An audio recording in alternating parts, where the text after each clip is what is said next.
with one exception. The tall guy in front. Everybody just give him windows. Yeah, Thanks, guys. You want me right behind her? Apparently she can put you wherever she wants.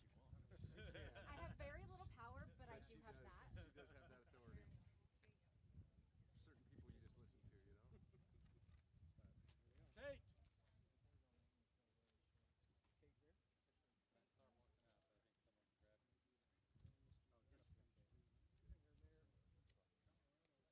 someone grabbed me. Oh, get up here, Kate. Get in here, Mayor. You should, I mean, you should talk to whoever made that decision for you. Do we have a stylist? 95. So hot. Unless you're on vacation. If you silence your phone, I'll put her on. I'll do it. you want to be that person? Already done. Hey, this is I used to get rid of mine when I'm speaking. The problem is I still wear the watch and it still vibrates. still, yeah. I'm going to call you.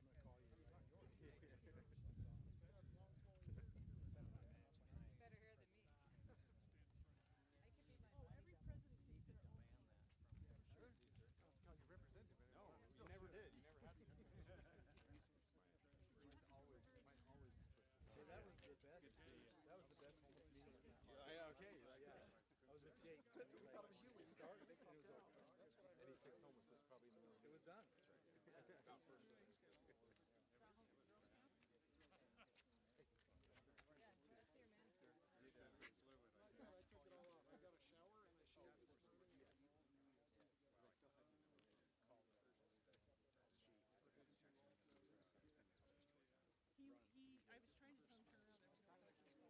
Jamie, how are you? I'm good. How are you, Dad? I'm good. How are you? Yeah, I am.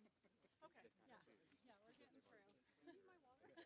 I might after this. I'm Mayor's Nice to meet you. Commissioner, I'm Mayor's Lieutenant. Nice to meet you for the one step to make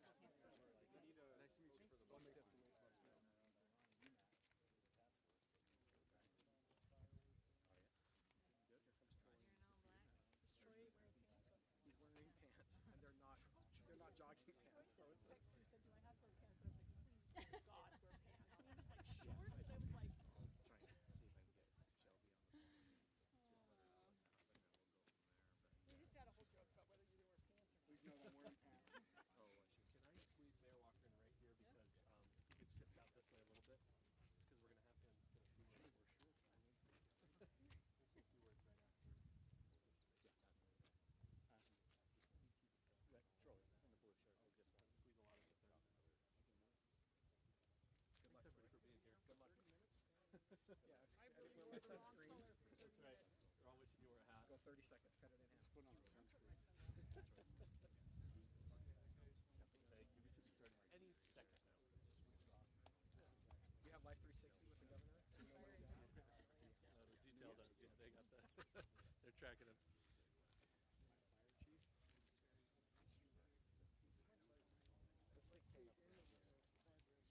So I was just gonna, so let's move to mine out. You had a slightly short commute to get you anointed. Where's the Salt Lake? well, no, I was I have not made it. Jamie Barnes. You are now, you're executing For orders all now. for all the wrong reasons. That's what my kids say. I saw you on TV. I'm like, not for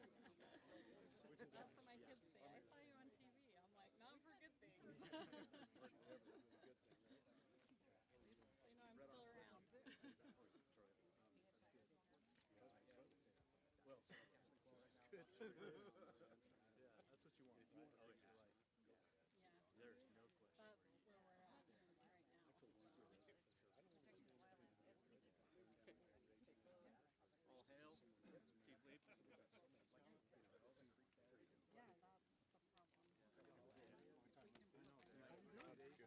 If you want to change your life. Yeah, There's no question. that's where we're at right now. All hail, Chief Leaf. Yeah, that's the problem. Oh, are you serious? That's good right now. Yeah.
That depends.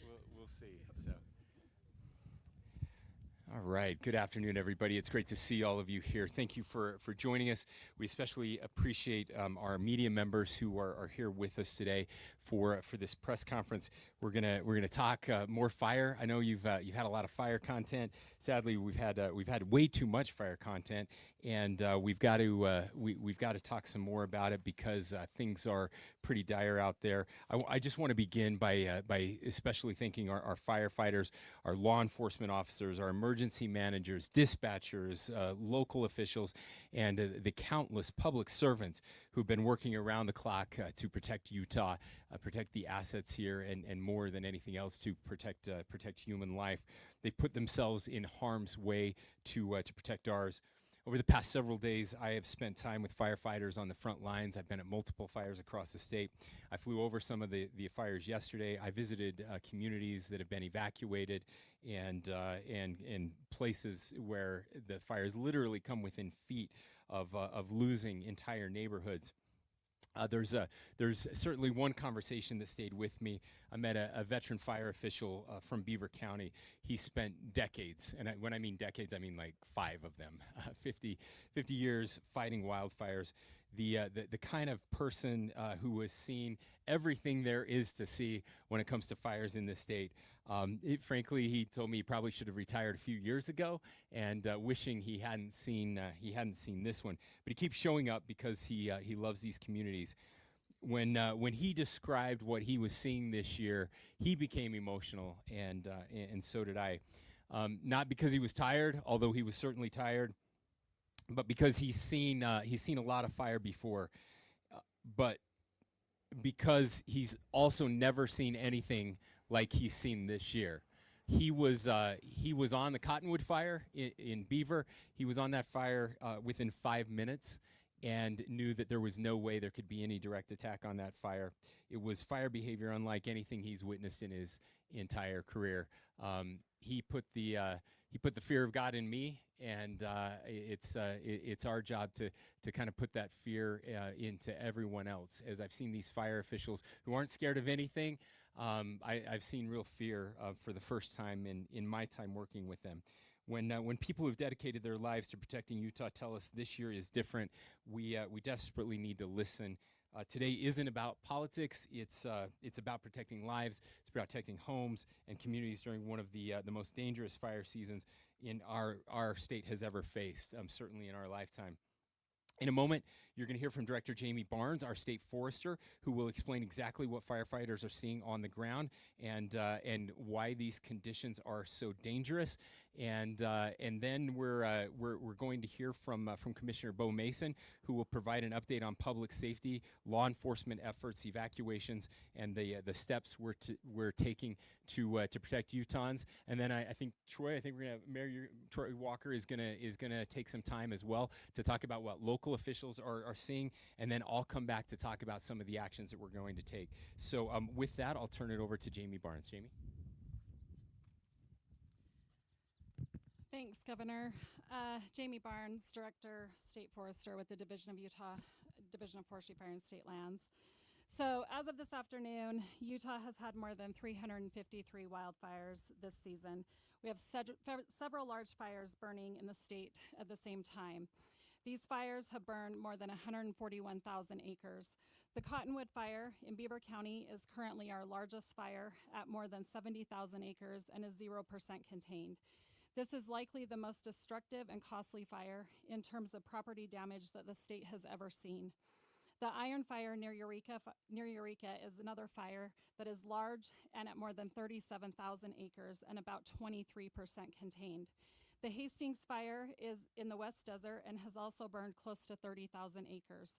Gratefully, the Bonneville Fire above the Salt Lake City, here where we are now, is nearly contained. When we start to see incidents of this scale, we start to see a need to forecast resource availability along with conditions and fire potential so we are prepared for the next start.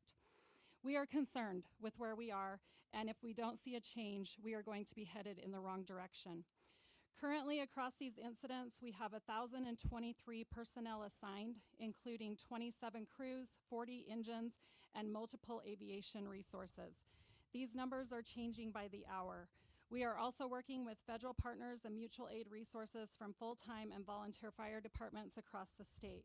However, Type 1 crew availability is depleted, and as other states start to see large fires, we will see greater competition for resources. The challenge is not just the number of fires, it's the conditions they are burning in. These are the conditions we were warned about earlier this year. Every county in Utah is in severe drought. 22 counties are in extreme drought. We came out of the lowest snowpack on record, and the forecast heading into Friday and Saturday includes very strong winds and extremely low humidity. In some places, we may see gusts up to 40 to 50 miles per hour and humidity in the single digits.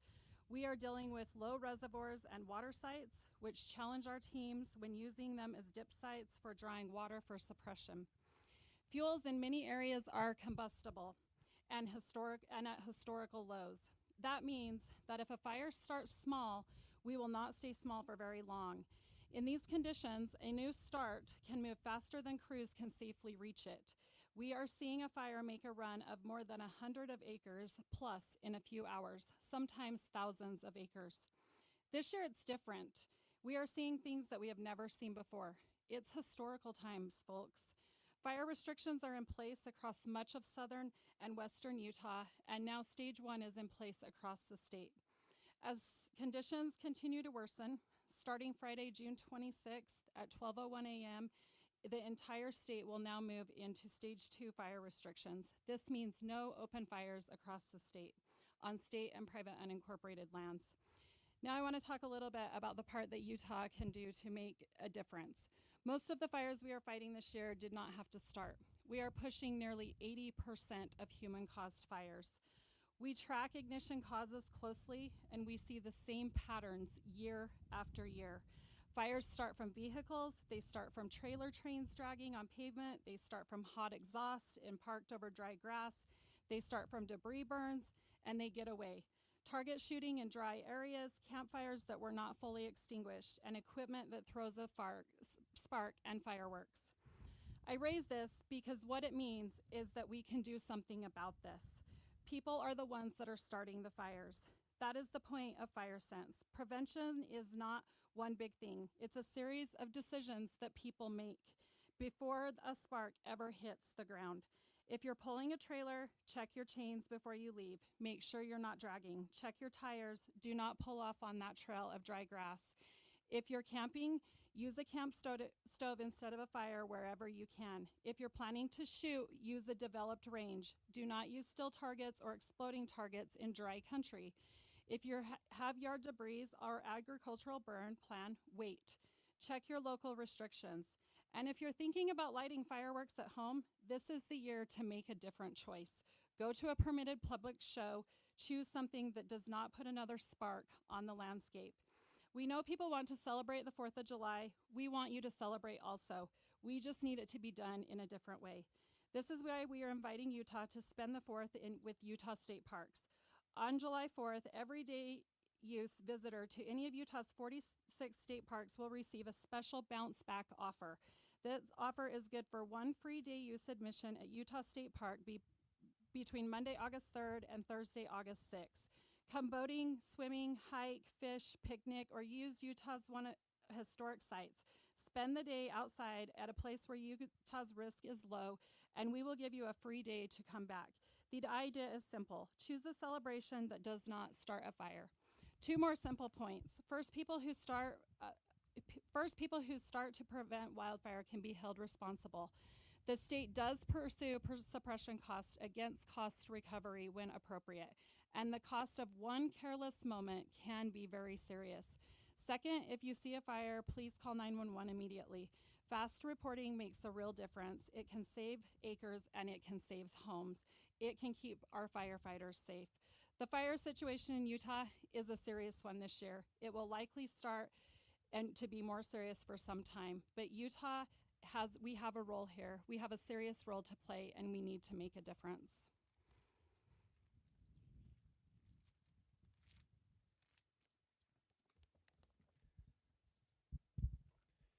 Good afternoon. You know, it's not fun to be here today. This is the time of year we should be celebrating. We should be out enjoying our outdoors and really perfect time of year to celebrate all that we're grateful for. But you won't meet someone that loves this state and loves this country more than a group of law enforcement and firefighters. But they will still be celebrating. Our law enforcement firefighters will be supporting community events, community parades. We just won't be shooting off explosive ordnance into the air to do that. Looking at this through a public safety lens, my counterparts from across the state, including chiefs of police, sheriffs, and fire chiefs, all share the same concerns. The current conditions set us up for high risk of danger to our communities, our recreation areas, and our roadways. The concerns for future impact from human-caused fires are at the forefront of our minds. Everything from reckless burning to illegal encampments to illegal firework usage, our message is simple. Don't do it. It's not worth it. Our first priority is protecting lives and keeping people safe. Having spoken with the sheriffs and chiefs of police, everyone is standing firm on the fact that we will seek those that cause damage from illegal fires and fireworks or that put lives in danger. We have seen fires caused by homeless encampments. We've seen others through recklessness, and several others are still under investigation, including our two largest fires in the state, but are known to be human-caused. Law enforcement across the state will put every resource towards catching and screening charges against those individuals responsible. Again, it's just not worth it. You can be held criminally liable, you can be held financially liable, and parents, you can be held liable for the actions of your children. I was on the Iron Fire helping with evacuations. Those individuals were put at risk of losing everything because of the reckless actions of someone else. Residents of Eureka were put into ready status, and within just a few short hours, were told to evacuate. That's hardly enough time to gather those things that are meaningful in your life. I do want to thank the communities of Eureka and those that were on the Beaver Mountain during those evacuations. Because of that quick call to action to evacuate, and because of their reasonableness and willingness to evacuate, I can say that lives were saved on that Beaver Mountain during that Cottonwood fire. Moving forward, we'd ask that you pay special attention to those wireless alerts. When those go out, they have been vetted, and there's a process, so you know when your phone goes off with that wireless alert, it is serious. It is time to take action and be prepared. I would also encourage you to sign up for your community notification systems. Those can often be found on your county websites. Sign those up and get instant notifications sent to you through that process. Again, take these conditions seriously. Law enforcement is increasing patrols in high-risk areas, and we will be holding those whose illegal actions start wildfires accountable. Thank you.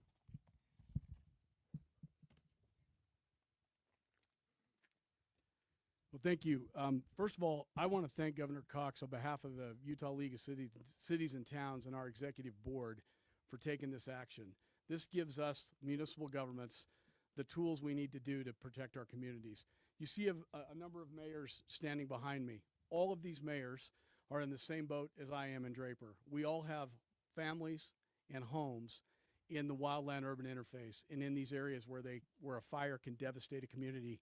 And you've seen it in California. You've seen it even here in Utah.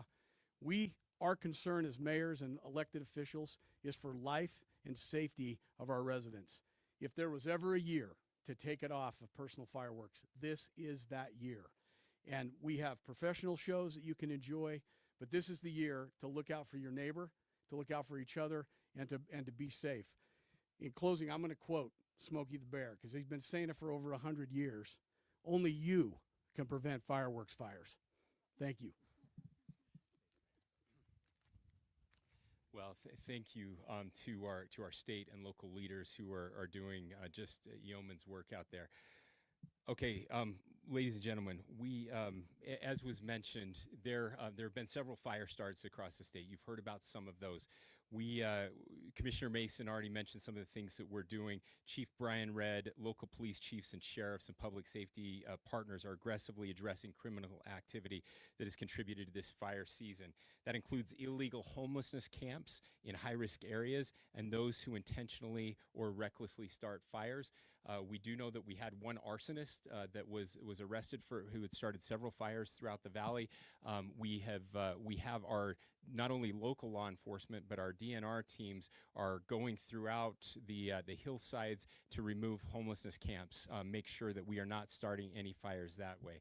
Now, we did have a fire. We believe that the fire in Eureka was likely started by fireworks. I will just point out that those were obviously illegal fireworks because you can't be lighting fireworks this time of year anyway. Fireworks are inherently dangerous. They're inherently unpredictable. That's just part of how fireworks work.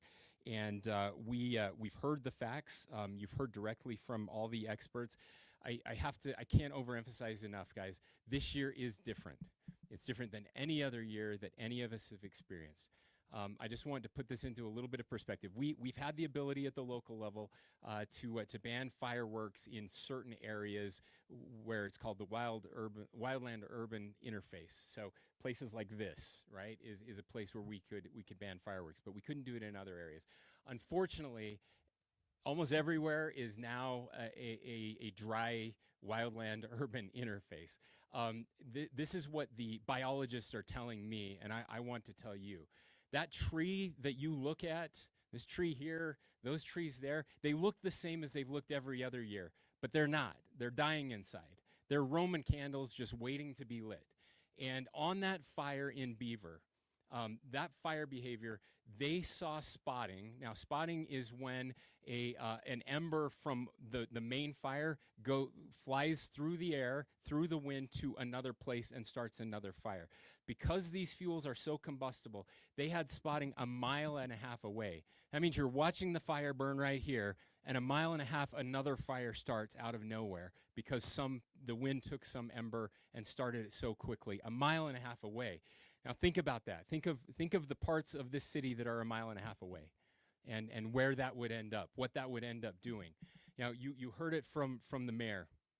I've talked to my friends who are governors. I've talked to the governor of Hawaii, who lost an entire city. I've talked to the governor of Colorado, who lost an entire subdivision. I've talked to the governor of California, who lost an entire city. Thousands of homes that were not part of the urban interface, the wildland interface, gone because of the right conditions at the wrong time. That's what we are facing here. And it is not just southern Utah. The Idaho border is as dry as St. George usually is in August. That's the kind of thing that we're dealing with. This is unprecedented, and it means that we have to take some unprecedented measures. We know, again, that these fires are mostly human-caused, and we've stretched our firefighting resources to the limit. I just want to share this again as well. When a fire starts, right, because it's drier than it's ever been, we have to respond with more resources than we would normally respond to. This fire behind us that you can see that happened, it's a miracle that this fire got out. The Huntsman Cancer Institute, that fire was burning within 100 feet. They had a line of fire crews just saying, we're going to stop it. We're not going to let it burn down the cancer center. That's how close this was. And thankfully, we had a line of firefighters who could do that. The problem is we don't have that now. With these other fires burning across the state, if there's a fire, that means multiple crews have to respond. In the Eureka fire, Gunnison Fire Department responded to Eureka. Gunnison is a volunteer fire department. Guess how many people were defending Gunnison at that time? None. Right? If there had been a fire in Gunnison, there had been no one there to stop it. We had firefighters from Lehigh. We had firefighters from Layton, which meant that part of their crews were gone. So if on July 3rd, 4th, or 5th, we have multiple starts in this valley, we're screwed. Okay? That's it. Nobody to respond. Okay? So this is what I'm talking about. This is not just big government. This is like life or death stuff. So here's what we're going to do. I have to say, like, I love fireworks, guys. I love fireworks more than just about anything. I turn into a kid again every 4th of July and every 24th of July. This is who we are. It's America's 250. I want people to be able to celebrate, and fireworks are part of that celebration. But this year we have to respond to the reality that is with us, not the one that we wish we had. So today I'm issuing an executive order that temporarily expands the authority of our state forester to restrict fireworks across the state of Utah through July 5th. Now here's what that means. The default during this and just this extraordinary fire season will be that fireworks are prohibited statewide. It's not about taking decisions away from local communities. In fact, we want to put local knowledge at the center of this process, which means that mayors and local leaders working in consultation with their fire chiefs, their fire officials, will have the authority to designate areas where fireworks can still be used safely based on conditions, local knowledge in the community. So we think this strikes the right balance. The default will be no fireworks, but every mayor with every fire warden in the state can decide where fireworks are okay. I hope that every city will designate a spot where people can come and light off their fireworks and do so safely with our fire officials. That's what we want. We want to be able to do that. We want people to celebrate. Please go buy fireworks. All right, buy fireworks from your local vendors. These are small businesses, often local families. This is their one time a year to sell fireworks. Go buy fireworks, okay? If it means we have to have a special fireworks day in November, we'll do that, okay? We'll do whatever it takes to make sure you get a chance to set off those fireworks. Again, I'm hoping there will be local designated spots where you will be able to do that. We want the professional shows to go forward. We want people to come together. Again, we have the best and the brightest. We have our fire teams who can make sure that those are done safely, and we can still enjoy the explosions, blowing stuff up that makes America so great. All right, that's the right balance. This order is temporary. It does not extend to July 24th. We'll reevaluate as we get closer. We're hoping that these monsoons are coming in. It looks like it's forecast to be a better July. If we have a wet July, if we have monsoons come in, the order goes away. All right, that's the idea. But the default will be no fireworks. Every community will decide where fireworks can happen, and they get to make those decisions. Our goal is simple: to make sure our communities are still standing on July 5th. To my fellow Utahns, look, guys, this is what we do best. We sacrifice on behalf of our friends and our neighbors. I love this state. I'm so proud of us. Please know, none of us enjoys this. We don't want to do this. We wish we didn't have to do this, but we know that we can respond in positive ways. Please come together, celebrate America 250 the right way, and with that, I'm happy to answer questions. Ben. Correct. So that will be the order. The order is declaring a state of emergency, which allows us to suspend a piece of statute, which will then give the state forester the opportunity to issue an order that will. Right now, she can only issue an order banning fireworks in certain parts of the state, on state lands and unincorporated lands. So this will give her the opportunity to again issue an order that limits fireworks statewide, with the exception that can be overridden at the local level. They can actually allow for firework areas.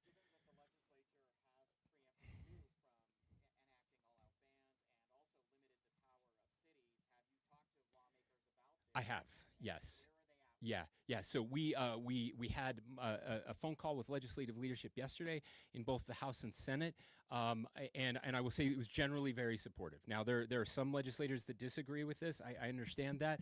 I know they don't want any restrictions anywhere. I totally get that. But again, and I would not do this if it wasn't the worst possible situation that we've ever seen. And to anybody who pushes back on that, all I can say is go out to one of these fires and talk to one of these firefighters, look them in the eye, and then come back and talk to me, because it will change your perspective. Yes.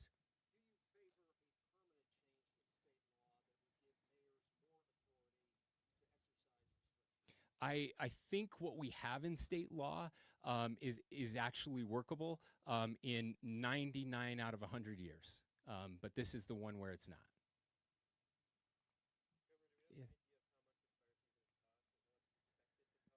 A lot. We don't have an idea yet of how much it's going to cost. Look, I'm very proud of our state. I'm proud of our legislature.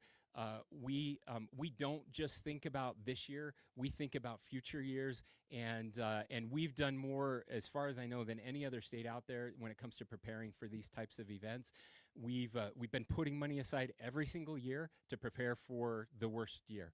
We have $120 million that we've set aside that can help with fire suppression, can also help with fire rehabilitation, which is the other piece. Once the fires get out, you've got a lot of work to do, because when the rains do come, then the mudslides come, the ash gets washed into water systems. It's really awful. It's devastating. The fire's bad for a few weeks, and then the recovery can take 5 years. We've got to be able to help with that as well. I will say the federal government plays a big role in this. FEMA, we've had our FMAGs on these big fires have been approved, which means that 75% of those suppression costs are approved. It also depends where it's burning. If it's burning on state lands, local lands, or federal lands, who pays for it. A lot of these are burning on federal lands, so that certainly helps with some of the costs. But these are very expensive fires, and again, the resources are already tapped out. So the Great Basin, which is where we are, is the #1 priority in the country right now. The Cottonwood Fire in Beaver is the #1 fire in the Great Basin, so it's the #1 fire in the country. That's going to change very quickly. We don't have any more Type 1 hand crews available to us. So the next fire doesn't get a Type 1 hand crew. That's bad for us. So that kind of tells you what we're up against, and it is very expensive. Every time one of these planes flies, every crew that gets out there, every piece of equipment is expensive. But the good news is we've prepared for it, and we'll be able to cover that cost. Yeah. Always. Yeah. Well, again, we the biggest hope, and I would encourage everybody. Again, we got some rain clouds yesterday, which were not forecast originally. Keep praying for rain. We need all the help we can get. But what I will say is, we'll evaluate at the end of this fire season, see where we are, see how much was drawn down, and see what we need to do to build that up. I will just mention that for years we operated without a fund of that size, and so we feel really good. I think the systems we have in place that allow us to fund that every year will help us continue to build it back up. But we will, if we have to, we'll use other resources and pull them in as well. Not on fire right now. No, I don't see a special session on fire. We had talked about a potential special session on some other issues, some things coming out of the last session that could happen later in the year in September. But we haven't gone over any plans. We haven't even talked about a potential date for a special session. Yes, so the purpose of the fire emergency is basically to allow the state forester, who doesn't have that authority right now, gives her that authority to do this. I only have the ability to use emergency powers for 30 days, after which we would have to call the legislature into session if we wanted to extend that. But because it's specifically related to fireworks, which are 3-day windows, we're well within the time frame for that. Okay, that's all the time we have. Again, thank you, everybody, especially if you see one of our firefighters, public safety of any sort, please give them a pat on the back and thank them for what they're doing this year. Thanks, everyone.